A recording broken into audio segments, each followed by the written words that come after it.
ಭಗವಂತ ಕಲ್ಲಿನೊಳಗೆ ಹುಟ್ಟಿರುವ ಕಪ್ಪೆಗೆ, ಕಾಡಿನಲ್ಲಿ ಅಲೆದಾಡುವ ಮೃಗಗಳಿಗೆ ಎಲ್ಲದಕ್ಕೂ ಕೂಡ ಆ ಭಗವಂತನೇ ಆಹಾರವನ್ನು ನೀಡುವವನು. ನನ್ನ ಹೊಟ್ಟೆಗೂ ಒಂದು ಮುಷ್ಟಿ ಆತ ಕೊಟ್ಟಾನು. ಮಾತ್ರವಲ್ಲ, ದೇವರು ಎಲ್ಲಾ ಕಡೆಯಲ್ಲಿ ಇದ್ದಾರೆ, ಬೇರೆ ಬೇರೆ ರೂಪದಲ್ಲಿ ಇದ್ದಾರೆ. ಮಹಾಲಿಂಗೇಶ್ವರ ಅಲ್ಲದಿದ್ದರೆ ಬ್ರಹ್ಮಲಿಂಗೇಶ್ವರ. ನಾನು ಬೇರೆ ದೇವಸ್ಥಾನದಲ್ಲಿ ಪೂಜೆ ಮಾಡಿ ಆದರೂ ದೇವರ ನೈವೇದ್ಯ ಊಟ ಮಾಡಿ ಬದುಕಿಯರು. ನನ್ನ ಪಂಚ ಪ್ರಾಣಗಳಿಗೆ ಆಹುತಿಯನ್ನು ಕೊಟ್ಟು ಪ್ರಾಣಾಗ್ನಿಹೋತ್ರವನ್ನು ಮಾಡಿಯರು.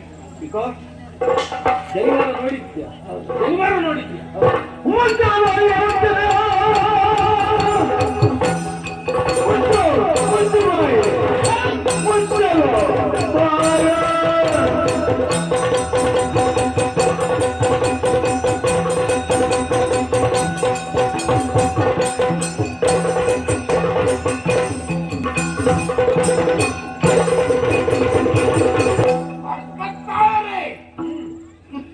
ನಾನೊಬ್ಬ ಬ್ರಾಹ್ಮಣ, ಗೊತ್ತಾಯ್ತು ನನಗೆ. ಬ್ರಾಹ್ಮಣರಿಗೆ ಈ ಊರಿನಲ್ಲಿ ಗೌರವ ಇದೆ. ನೀನಾಗ ಮೊದಲಿಗೆ ನನಗೆ ನಮಸ್ಕಾರ ಮಾಡಿದ್ದಿ, ಭೂಸೂರ ಅಂತ. ಹಾಗೆ ಎಲ್ಲರೂ ನಮಗೆ ನಮಸ್ಕಾರ ಮಾಡುವರು. ಅಂದ್ರೆ ಇರುವವರೆಗೆ ನಾನು ಯಾರಿಗೂ ಹೆದರಬೇಕಾದಿಲ್ಲ. ಹೆದರ ಮೇಲೆ ಜನ್ಮದಾರವನ್ನು ಉಂಟುಂಟಾದ್ರೆ ನೀವು ಎಲ್ಲಿಯೂ ಹೋಗ್ತೀವಿ. ಇಡೀ ಪ್ರಪಂಚದಲ್ಲಿ ಭಗವಂತನ ಸೇವೆ ಮಾಡುವವರಿಗೆ ಕಡಿಮೆ ಇರುತ್ತದೆ. ಅಂದ್ರೆ ಇದೊಂದು ಉಂಟುಂಟಾದ್ರೆ ಇದಕ್ಕೆ ಗೌರವ ಉಂಟು. ಎಲ್ಲಿ ಹೋದ್ರು ನೀವು ಪೂಜಾ ಅಲ್ಲ, ಎಲ್ಲಿ ಹೋದ್ರು ಪೂಜೆಗೆ ನೀವು ಸಿದ್ಧರಾಗ್ತೀವಿ. ದೇವರ ಪೂಜೆಯನ್ನು ಮಾಡ್ತೇವೆ. ಈ ದೇವಸ್ಥಾನ ಮತ್ತೊಂದು ನನಗೆ ದೇವರನ್ನು ತೋರಿಸುವುದಕ್ಕೆ ಯಾವ ದೇವಸ್ಥಾನ ಅಂದ್ರೆ ನಾಡಿನೊಡೆಯನ ಮಾತನ್ನು ಧಿಕ್ಕರಿಸಿ ಮತ್ತೊಂದೆಡೆಯಲ್ಲಿ ಪೂಜಾ ಕೈಂಕರ್ಯವನ್ನು ಕೈಗೊಂಡು ನೀವು ಹಾಗೆ ಆದೇಶ ಮಾಡಿದ ಬಳಿಕ ನನಗೆ ಇಲ್ಲಿ ಇರುವುದಕ್ಕೆ ಆಗುವುದಿಲ್ಲ ಅಂತ ಆದ್ರೆ ಎಲ್ಲ ಬ್ರಹ್ಮಲಿಂಗೇಶ್ವರನ ಸಂಕಲ್ಪ ಅಂತ ನಾನು ಗ್ರಹಿಸಿಕೊಂಡಿದ್ದೆ. ಕರ್ತವ್ಯಕ್ಕೆ ಲೋಪ ಮಾಡಿ, ಅರಸನಿಗೆ ಅನ್ಯಾಯ ಮಾಡಿ, ಇನ್ನೊಂದೆಡೆಯಲ್ಲಿ ಹೋಗಿ ಭಕ್ತರಕ್ಕೆ ಇರುವವು ಬಾರಿ ನಿಮ್ಮ ಹೆಗಲಲ್ಲಿರುವಂತ ಜನಿವಾರ ಅಲ್ವಾ? ಜನಿವಾರ ಇದಿದ್ರೆ ಬೇರೆ ಹೋಗ್ತೀವಿ, ಇದಲ್ವಾ? ಜನಿವಾರವನ್ನು ಮುಟ್ಟಬೇಡ. ಯಜ್ಞೋಪವೀತಂ ಪರಮ ಪವಿತ್ರಂ. ಪರಮ ಯಾರು ಸ್ಪರ್ಶಿಸಬಹುದು? ಪರಮ ಪವಿತ್ರ. ಯಜ್ಞೋಪವೀತ ಬೇಡ.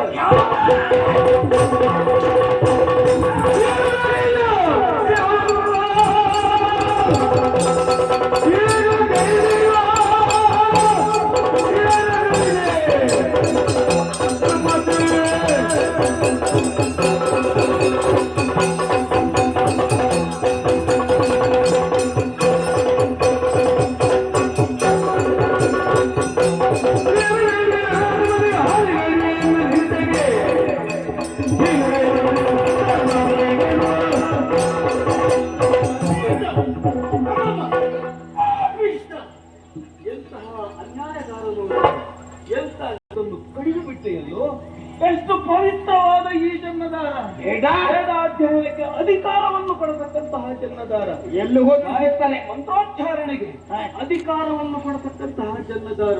ಇದರಲ್ಲಿ 96 ತತ್ವಗಳಿದೆ, ಗೊತ್ತುಂಟ ನಿನಗೆ? 3 ಬ್ರಹ್ಮ ಗಂಟುಗಳಿವೆ, ಗೊತ್ತುಂಟ ನಿನಗೆ? ಕೇವಲ ನಿನ್ನ ಸ್ವಾರ್ಥದಿಂದ, ನಿನ್ನ ಅಹಂಕಾರದಿಂದ ನಮ್ಮ ಕುಲದ ಭಾವನೆಗಳಿಗೆ ನೀನು ದಾಳಿಯನ್ನು ಮಾಡಿದೆ. ಇದಕ್ಕೆ ನೀನು ಪ್ರಾಯಶ್ಚಿತ್ತವನ್ನು ಅನುಭವಿಸಲೇಬೇಕು. ಅಂದ್ರೆ ಮೈ ಮರೆತು ಅಹಂಕಾರದಿಂದ ಹುಚ್ಚನಂತೆ ವರ್ತಿಸಿದಂತಹ ನೀನು ಹುಚ್ಚನೇ ಮಾತ್ರವಲ್ಲ, ನಿನ್ನ ಈ ಐಶ್ವರ್ಯ ಮದ ಇದೆಯಲ್ಲ, ನಿನ್ನ ಯೌವನ ಮದ, ನಿನ್ನ ಧನ ಮದ, ನಿನ್ನ ಎಲ್ಲ ಮದಗಳು ನುಚ್ಚು ನೂರಾಗಿ ಹೋಗಬೇಕು. ನಿನ್ನ ಸರ್ವ ಸಂಪತ್ತು ನಾಶವಾಗಿ ಹೋಗಬೇಕು. ನೀನು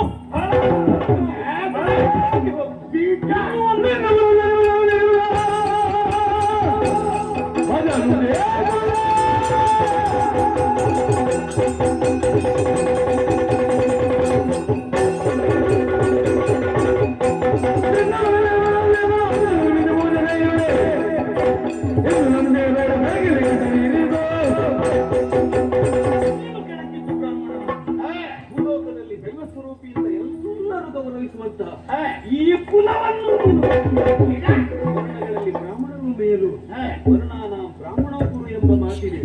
ಗುರು ಸದೃಶ್ಯರಾಗಿ ಉದ್ಧಾರಕ್ಕಾಗಿ ದುಡಿದು ನಿಷ್ಕಲ್ಮಶವಾಗಿ ಯಾವುದೇ ಸ್ವಾರ್ಥವಿಲ್ಲದೆ ನಮ್ಮ ಕರ್ತವ್ಯವನ್ನು ಮಾಡುವಂತವರು ನಾವು. ನನ್ನ ಕುಲಕ್ಕೆ ನೀನು ಅಪಚಾರ ಮಾಡಿದೆ. ಆದರೆ ಈ ಬ್ರಾಹ್ಮಣನ ಶಕ್ತಿ ಏನು, ಸಾಮರ್ಥ್ಯ ಏನು ಎಂಬುದನ್ನು ನಾನು ನಿನಗೆ ತೋರಿಸುತ್ತೇನೆ. ಯಾವ ಜಾಗದಲ್ಲಿ ನನ್ನ ಈ ಯಜ್ಞೋಪವೀತವನ್ನು ನೀನು ಕಡಿದು ಒಗೆದೆಯೋ ಇದೇ ಈ ಬೊಮ್ಮನ ಬೆಟ್ಟಿನಲ್ಲಿ ಭವ್ಯವಾದ ದೇವಸ್ಥಾನವನ್ನು ನಿರ್ಮಾಣ ಮಾಡುತ್ತೇನೆ. ಶನಿವಾರವನ್ನು ಮತ್ತೆ ಧರಿಸಿ ಆ ದೇವರಿಗೆ ಪೂಜೆಯನ್ನು ಮಾಡುತ್ತೇನೆ. ನೆನಪಿಟ್ಟುಕೋ, ನಿನ್ನ ಸರಗಿನಲ್ಲಿ ಗಂಟು ಕಟ್ಟಿ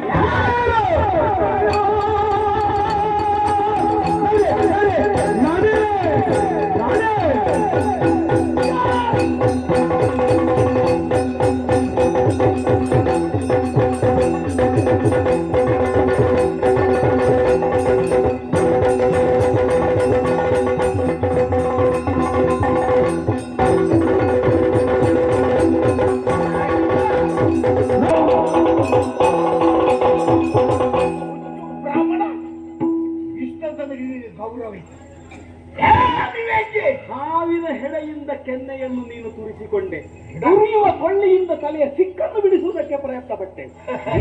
ನೀನು ಹಾಳಾಗಿ ಹೋಗ್ತೀನಿ. ದೇವಸ್ಥಾನ ಕಟ್ಟಿಸ್ತೀಯ? ಅದು ನಮಗೆ ಒಂದು ನೋಡ್ಬೇಕು. ನೀನು ಯಾವಾಗ ದೇವಸ್ಥಾನ ಕಟ್ಟಿಸ್ತೀಯೋ ಆ ಹೊತ್ತಿಗೆ ಆ ದೇವಸ್ಥಾನವನ್ನು ಕೆಳಗಿ ಇಲ್ಲಿ ಬ್ರಹ್ಮಲಿಂಗೇಶ್ವರ ಅಲ್ಲದೆ ಅನ್ಯ ದೇವರಿಲ್ಲ ಅಂತ ಹೇಳಿ ನಾನು ಮಾಡಿ ತೋರಿಸ್ತೇನೆ. ಅಪ್ಪನಿಗೆ ಹುಟ್ಟಿದವನಾದ್ರೆ ಮಾಡದನು.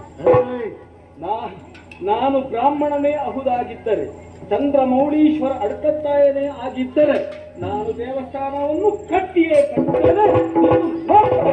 ನೀನು ಕಟ್ಟಿಸಿದಲ್ಲಿ ಅದನ್ನು ಕೆಳಗೆ ಬಿಸಾಡ್ತೇನೆ. ಇದು ನನ್ನ ಶಪಥ. ನನ್ನ ಹುಚ್ಚಾಗಬೇಕಾ? ಹುಚ್ಚಾಗಿ ಊರಿಡಿ ಅಳಿಬೇಕು. ಅನ್ನ ಆಗಬೇಕು. ಇಂದಿನಿಂದ ಮೊದಲುಗೊಂಡು ಬೇಡಿ ಬೇಡಿ ತಿನ್ನಬೇಕು. ನನ್ನ ಮನೆಯ ಅಂಗಳದಲ್ಲಿ ತಿನ್ನಬಾರದು. ಯಾರಿಗೆ ಬೇಕು? ಯಾರಿಗೆ ಬೇಕು? ನನ್ನೂರಿನಲ್ಲಿ ಈ ನರೆಗಳಿಗೆ ನೀನು ಇದ್ದೆ ಅಂತಾದ್ರೆ ಆಳುಗಳನ್ನು ಕರೆಸಿ ನಿನ್ನನ್ನು ಎಳೆ ತರಿಸಿ ನಿನ್ನ ತಲೆಯ ಕಡಿದು ಬ್ರಹ್ಮ ಹತ್ಯೆಗೂ ಹೆದರದೆ ಕೋಟೆಯ ದ್ವಾರದಲ್ಲಿ ಕಟ್ಟೇನೆ. ನೀನು ಯಾವ ಪಾಪಕ್ಕೂ ಹೆದರದ ಹೇಸಿಗೆ ಪ್ರಾಣಿ ಅಂತ ನನಗೆ ಈಗಾಗಲೇ ಗೊತ್ತಾಗಿದೆ. ನನ್ನ ನೆಲದಲ್ಲಿ ಒಂದು ಕ್ಷಣವೂ ನಿಲ್ಲುವವನಲ್ಲ.